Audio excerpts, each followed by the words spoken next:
നല്ലൊരു അടിപൊളി മത്തി ഇതാക്കിയിട്ടുണ്ട്, കറി വെച്ചിട്ടുണ്ട്. അതെങ്ങനെയെന്ന് കറിയല്ല, ഒരു പെരട്ടാണ് കേട്ടോ. ഭയങ്കര ടേസ്റ്റിയാണ്. മത്തി നന്നായി കഴുകി വൃത്തിയാക്കുക, എന്നിട്ട് ഉപ്പും മുളകും മഞ്ഞളും പുരട്ടിയതിന് ശേഷം ഒന്ന് വറുത്തെടുക്കുക.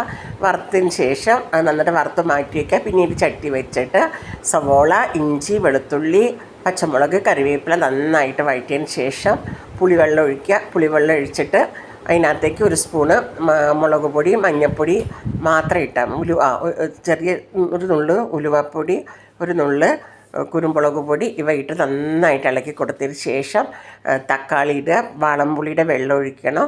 എന്നിട്ട് നന്നായി ഈ വറുത്ത് വെച്ച മീൻ അതിനകത്തേക്ക് ഇടുക. ഇട്ടതിന് ശേഷം നമ്മുടെ കുറച്ച് അടിപൊളി കുറുകിയ തേങ്ങാപ്പാൽ അതിനകത്തേക്ക് ഒഴിക്കുക. അപാര ടേസ്റ്റായിട്ട് മീൻ ഒരു പരട്ട് വെച്ചതാണത്. നല്ല പരട്ടാണ്, ഇത് കഴിക്കാൻ നല്ലതാണ്. ഉണ്ടാക്കി നോക്കൂ നിങ്ങൾ. Okay, bye, thank U.